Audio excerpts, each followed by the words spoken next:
Forced to work from home by your employer? Laid off or feeling depressed at home?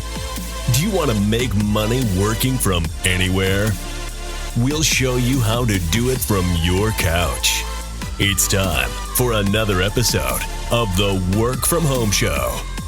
Coming to you from their homes in Austin, Texas and Tampa, Florida, here are your hosts, Adam and Naresh. Hey everybody, welcome to the Work From Home Show. Shout out to all our homies, homeboys, homegirls, home trans, all the work from homers out there. I'm Naresh. Today we have Cy Montgomery on the show. She is a multiple #1 New York Times bestselling author of How to Be a Good Creature, a memoir in 13 animals, as well as the book The Good Pig, The Extraordinary Life of Christopher Hogwood, the book The Soul of an Octopus, a surprising exploration into the wonder of consciousness, and the new book, What the Chicken Knows, a new appreciation of the world's most familiar bird. Oh, that one's actually, you're ahead of us, Naresh. You're foreseeing the future. That one comes out in the a few fall. months, I believe.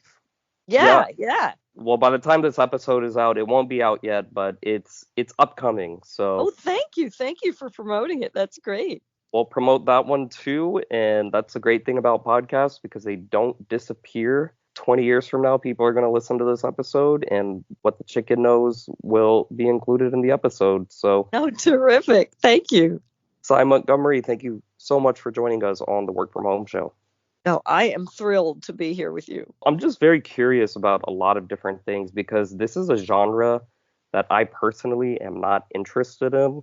I've never read a book like these before, but it appears that there is a huge market for chickens and octopus and animals in general, especially adult books about animals. So tell us a little bit more about the types of books that you write and how you get your story ideas. Well, I have always felt more at home, I think, with the rest of animate creation than even my own species. When I was so small I couldn't even speak, I was just toddling around. My parents took me to the Frankfurt Zoo. I was born in Germany, and I broke free of my parents, and by the time they found me, I was in the hippo pen. So, wow. That sounds dangerous. Well, they were upset. I wasn't. The hippo was fine. And later, when I learned to speak, I told my parents that I didn't feel I was a little girl. I felt that I was actually a horse. My mother was very upset and went to the pediatrician, who assured her I would grow out of this, which I did when I discovered I actually was a dog. So. I've always loved spending time with these other creatures. And this is what I knew I wanted to spend my life exploring. So all of my 38 books are about other animals. And there's people in them too. And I don't want to imply that I don't like people. I married a person. Some of my best friends are people. That answers a few of my questions that I was going to ask. Yeah. Yeah. I mean, people can be terrific. But some of my best friends aren't people at all. You know, some of my best friends are other species. And I have had friends, real genuine friendships. This is not just projecting, anthropomorphizing, attributing human characteristics to other animals. But I have had friends who are octopuses too.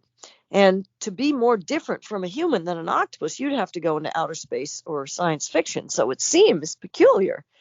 But when you see an individual animal clearly recognizes you, clearly leaves their lair to come to the surface of the water to play with you, chooses to be with you, rushes literally into your arms, allows you to stroke and pet it, plays with toys along with you, I think we can call that a friendship. That's impressive. So how do you go about building these friendships with animals? People struggle as is to build friendships with each other. An octopus, I mean, they're so small, and you know their anatomy better than anybody else. So how do you forge these friendships, not just with the octopus, but with the chicken and the hippopotamus and the pig and all the others. Well, I think often in the same way that we forge friendships with other people, you go in curious and accepting on their terms, not your terms. You find things that you might enjoy doing together. Octopuses, for example, like to make up games, as do dogs, as do chickens, as do cats, as do horses. They'll often invent games for you to play together. They enjoy gentle touch, as we do. They like sharing a meal with you. So, whether you're handing a chicken a handful of delicious mealworms or you're offering an octopus a delicious shrimp, you can sometimes bond over a meal like we do with our friends when we go out for coffee or for dinner. So for me, I think the key to getting to know species who are unlike us is to be accepting, to go in with beginner's mind and to ask, what's it like to be you?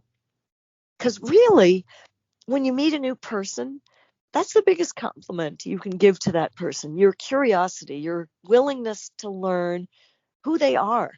What do they have to offer and what do you have to offer them? Let's go all the way back, but let's move a little forward from wanting to be a dog or octopus or whatever it might be. You told me about your love for animals. Walk us through your journey because you're a writer. You love animals. Did you start writing about animals when you were in pre-K? Did you go to college specifically to study zoology, or was it English, or just walk us through the journey? Well, as a little girl, I'm 66 years old, so I was born in 1958. Okay. Back then, if you wanted a life with animals, pretty much what was open to you was be a veterinarian. So I thought I would be a veterinarian. But then I learned to read. And as I was learning to read, my father was, at that time, this was the 1960s, and my father, we lived on Fort Hamilton in Brooklyn, New York, and he commanded MTMTS, military traffic management. He would share with me his morning New York Times. And what were the stories about animals that he would share with me in the New York Times? Well, in the 1960s, almost all the stories about animals were how they were going extinct. Even our eagle, our national symbol, who was on his shoulders when he was a colonel. This animal was going extinct. We were killing it with our DDT. Whales were going extinct. Our ships were hitting them. We were killing them and eating them.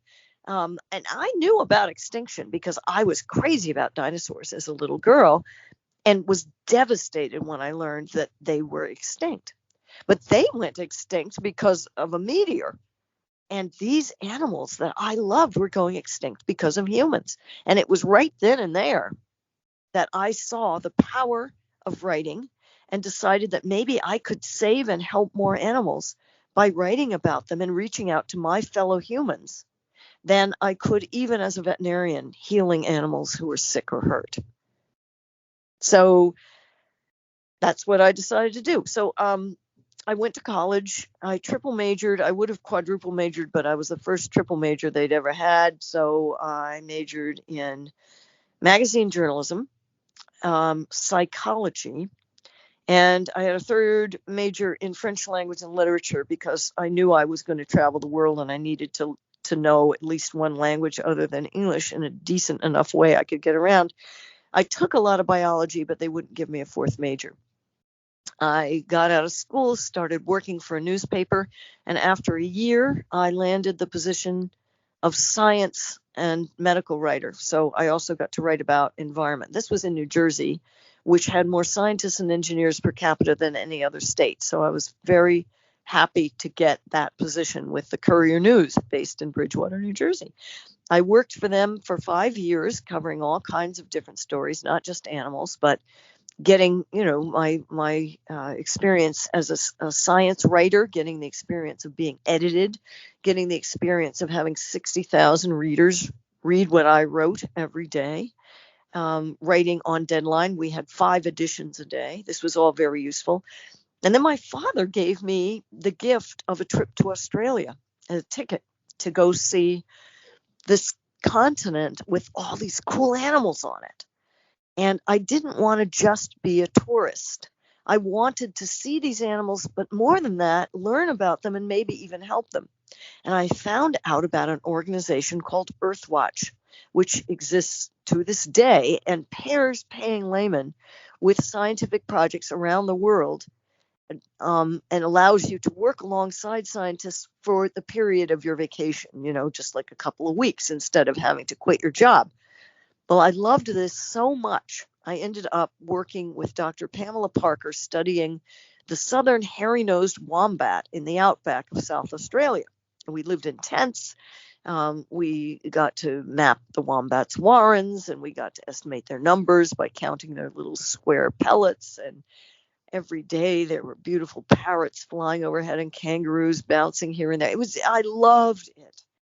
And Dr. Parker said to me, I see that you love what you're doing. I wish I could hire you to work for me. I can't. I wish I could give you a ticket to come back. I can't. But she said, if ever you wanted to come back to this study area, a bunch of tents in the outback, I would give you food. So I went back to the newsroom and I quit my job and got a tent and moved to the outback and lived there for 6 months and studied emus, these tall, flightless birds who stand beside the kangaroo on Australia's coat of arms. And after that, I wanted to work for myself. I wanted to keep traveling. I wanted to keep telling the stories of these animals around me. And here I am, doing my dream job. Well, when you were walking through the early days and you said the term magazine journalism, I know very few people who use that term because that's a term I use. So I had to look you up. And I realized, because you said you were a triple major in magazine journalism, I was also a triple major in broadcast and digital. I graduated way later from Syracuse University as well. Same university. Oh my gosh. We are siblings under the skin, Naresh. I'm thrilled. Yeah, I graduated about 35 years or so after you did. So now they have digital, or not now. I graduated almost 15 years ago, but when I graduated, it was broadcast and digital journalism, and I had 2 other majors as well. So we are both triple majors from Syracuse University, and one of the majors is journalism from the SI Newhouse School of Public Communications. That is a riot. That is a riot. Hey, we're hearing from my border collie right now. I'm perfectly okay. I'm going to shut the door. So that's fine. Okay. We work from home, so that's a part of working from home. And usually I have a kid in the background. Today I don't, but that's perfectly okay. So your listeners are very forgiving, huh? Absolutely. Yeah. Well, Thurber always has something interesting to say, and he was trying to tell me about something outside, but to his dismay, I wasn't able to pay attention. But here he is. He's come back in, and he's kind of upset I didn't. Well, it's just great. Well, it's great to hear about a journalist. Forget about Syracuse, but a journalism major, and this is why. Because when I went into journalism, or it was one of my majors, and I was a reporter, I did a lot of TV work, radio work. Now, obviously, many, many years later, have my own podcast. My other 2 majors were in the business school, so they were hard finance and accounting, so no French language or psychology or anything like that. So my background has been in media and in business, really, marketing, finance, accounting, that type of stuff. Wow, so you probably have some money and you're not living off the scent of an oily rag. Well, that's actually what I was getting at, because I still love, I feel like I understand media. I worked in media. I worked for a little bit at Clear Channel Communications, CNN, a long time ago, and I still make appearances in front of the media every once in a while. And the producers are always like, "How are you so good in front of the camera? Like most people don't know what to look at." And it's because I've been trained to do it. But going back to the journalism side, I think you're a great success story because I remember when I was going into journalism and the older generation, well, your generation would be like, "Oh, why are you doing that? You get paid nothing, and only 2% of people actually make it, like earn a real living and have a long-standing career." But in your case, part of the reason why you're on the show, again, I had no idea that this was your major, where you went to school, but It's so funny. you've written what, 10 plus New York Times best-selling books. That is, whether you're a journalism major or some other major, that is a huge accomplishment. Huge accomplishment. And I like that you did and Syracuse makes you do this, and I'm sure many other top journalism schools make you do this, but Syracuse makes you double major. So because they don't want you to just do journalism and then They didn't used to. They didn't used to they back probably in the did it. day. Again, that was 35 years Yeah, before I yeah, right. graduated. It's cool that they make you double major. Back then, I mean, I was a double major, and you know what, Naresh? My husband, who I met, he hired me onto the staff of the Daily Orange, the daily newspaper of Syracuse University. We both are freelance authors, and he has been freelancing since 1979, since the day we graduated. So that is really unusual. And for us, I mean, it was great, though. I mean, I suppose it would have been better for him if he'd married somebody who was like a doctor or a Wall Street banker or something like that, who would make more money. But we have done exactly what we have wanted to do, pretty much since the minute we got out of school, and it has been making a living writing what we care about. That's amazing, and I'll add, I wrote for 2 years at the Daily Orange. Was initially a reporter, and then for 1 year I was a columnist writing business and financial columns, like personal finance columns, to help college students. So I did that too. I've written books since then as well. I did marry a doctor. I did work in finance, but my background, I say, I wouldn't be where I am today if I didn't go through the media side of things, the journalism training. It started when I was in high school, and then obviously I went to Syracuse to pursue it. And so I love it a lot, and these are skills that are transferable. My question for you, though, because not all people who go into journalism end up writing multiple #1 New York Times bestselling books. You got a great job out of college, like you said, in New Jersey, good place, good company, good benefits. Walk us through that first book that you got published. Was it your employer who helped you publish that book? So you didn't have to submit the manuscript to a bunch of different agents and publishers, and just walk us through that first book. How easy was it to get it out? I had quit the Courier News. I'd moved to the Outback, and after living for 6 months in a tent, I knew I could not struggle into pantyhose every day ever again. And so I knew I was going to work for myself. Meanwhile, my husband, we weren't married then, but we were a mated pair, took our stuff, and we could have lived anywhere we wanted as freelancers, but we came to New Hampshire because New Hampshire was near enough to Boston that we reckoned that we could sometimes freelance to the Boston Globe, but there were modems then, and you could also transmit your copy to other places as well. At first, I wrote for magazines and newspapers, including the Globe. I wrote for my old newspaper. I had a column with my old newspaper, the Courier News. But very soon, I decided I wanted to write a book, and I pitched it to a literary agent. The agent took it. She shopped it around. She landed a publisher.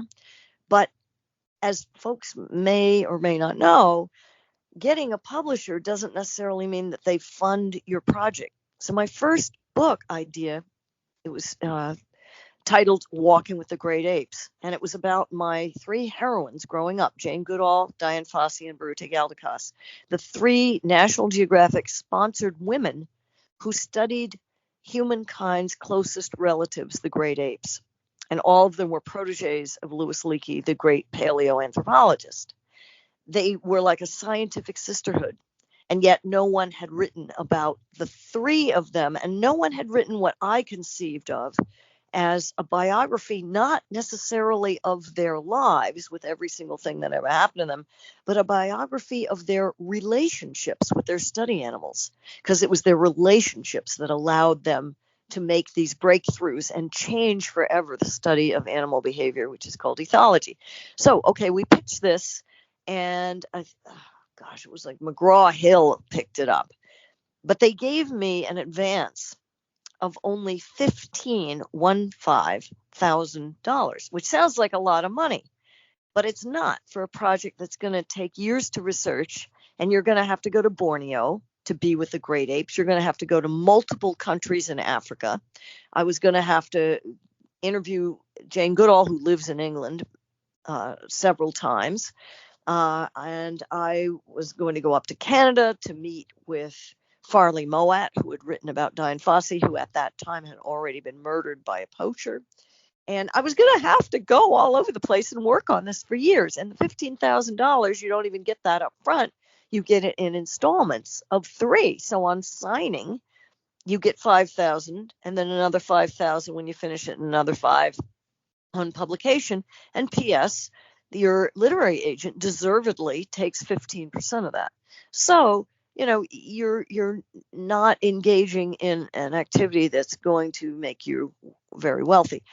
So I financed from savings and scraping together money all these trips. Just the vaccines for some of these trips were a ton of money. I had to get the rabies series and so on and so forth. Well, after I had already done some of the travels, including a long stint in Borneo where I contracted dengue fever, among other things, I come back to the States to the unwelcome news that McGraw-Hill is no longer publishing trade books that regular people buy in bookstores. They wanted to only publish textbooks. So my book is a non-starter, and it had nothing to do with me. It wasn't that I hadn't even submitted the manuscript yet. It wasn't like I suddenly don't like this book anymore. It's like, we just aren't doing that. So, oh dear, this is a problem. So now my agent has to sell it somewhere else. Yikes. But now I had more material. And I'd also made a wonderful friend. My best friend to this day is Elizabeth Marshall Thomas, who is now 93 years old. And she and I lived in adjoining towns. Our ages were very different, but she also loved animals, had studied animals, had lived in Africa for years.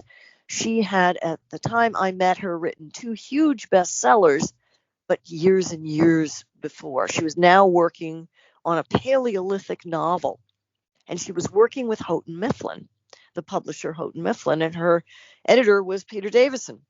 And Peter was coming over to her house to have lunch.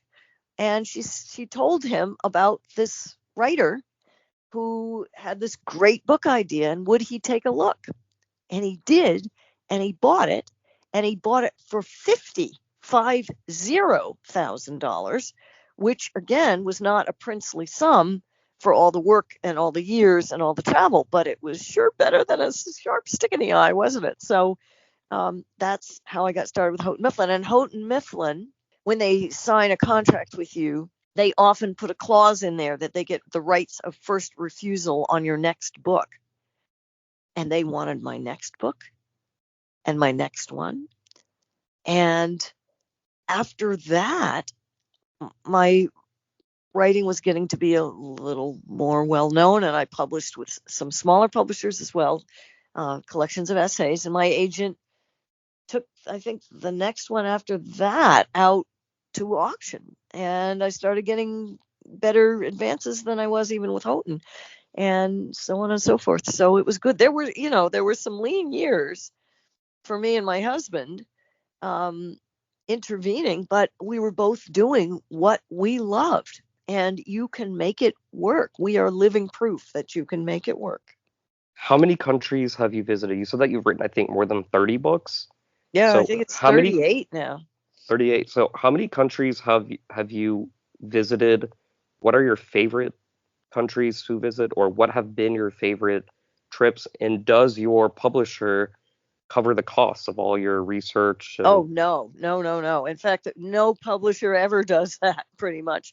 What they give you an advance based on, it's an advance against royalties. And the royalties that you may, and I know you know this, but your listeners may not, the author's royalties off of a book. If the book costs $20, you might make $1 or $2 off that book. Most of the money goes to the bookseller, to the publisher, to the various people involved in bringing that book to market.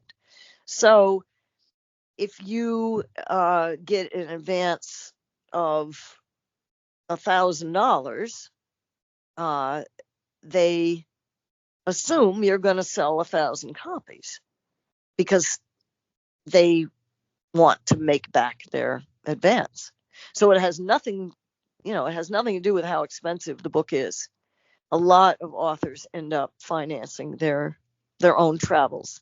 And I did a lot of, hitchhiking in Africa and sleeping in mud huts and, camping out in flop houses and stuff like that. But I loved it. So it was fine. Now I'm 66 years old. I can afford usually to stay in a hotel. But sometimes you don't even want to be in the hotel. You want to be in the village. You want to be in the handmade houses of wooden thatch of your friends.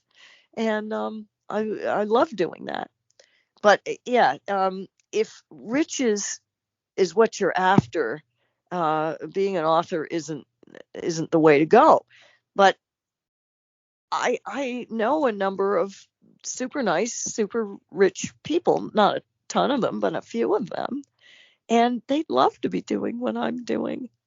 And I get to go places that you could not, all the money in the world could not get you the chance to do some of the stuff that I've gotten to do because I'm writing a book. And because I'm writing a book, I am welcomed to these places. And because I'm writing a book, scientists will just clear their schedule and teach me what they're doing and take me along. I've experienced that too with my journalism career, media career. Once I started working in hard business, financial publishing, it changed because I wasn't doing the media stuff as much, but I would be invited to conferences, still am invited to conferences, speak there, visit clients on site, et cetera, et cetera. So it's a lifestyle decision that young people who are listening, or parents who have children who are now TikTok stars or YouTube stars, it's something to take into consideration. Now, did you have any children during this process? No, I chose not to have children. And Yeah. it wasn't for financial reasons. When I was a child, I heard about human overpopulation, and long before I was actually of reproductive age, I had decided, well, this is one thing I can do to not add to that problem. And I mean, that doesn't mean that, people having children are a problem, but it's kind of like, some of us like to participate in the beach cleanup. Some of us want to be vegetarians to take some of the pressure off the earth. Some of us have the means to buy a fully electric car. Some of us choose to live in a tiny house. Others of us just want to spread the joy and the wonder of this glorious world. And there's more than one way to try to live more lightly on the earth. This was one of the things that I did, but it sure did free up a lot of money. That's the other thing. And it freed up an awful lot of time. And I don't think I would have been a very good parent, actually, to start with. But the great thing is that even though I didn't have kids myself, I've written a ton of books for young readers, and there's lots of great children in my life. And one of my other best friends is now 14, but we met and bonded when she was 9 years old, and it's great having kids as part of my life. Well, I think that's great that you realized at a really early age and you decided that this is what you wanted to do. Are you vegetarian also? I am. I've been vegetarian for over 40 years. Well, even better, because I tell people, especially folks who are concerned about the climate, the two things you can do to curb, if you really care about the climate, is A, be a vegetarian, or the alternative would be to raise your own meat or raise your own chickens or pigs or whatnot. And number two, don't have children. And you're doing both. So Yeah. I respect, you're actually the first person I've met who is very passionate about the environment and animals who's doing both. Most people I meet don't do either. They have children and they buy Tyson foods and Hormel foods and all the meat they can get at the grocery store. Well, when I became a vegetarian, it was, back in the 80s, and everyone was so worried. Oh my gosh, you've got to balance your protein, and it's so dangerous for you, and it's a threat to your health. And I didn't care. I felt like I just can't participate in the whole factory farming thing. But now we discover that being a vegetarian is great for your health. And at 66, I am pretty darn fit. I mean, I can scuba dive, I can hike for hours, I can ride horses, I can ride camels, I can do everything I want. And I think a lot of the reason that I'm healthy is that I've been a vegetarian for so long.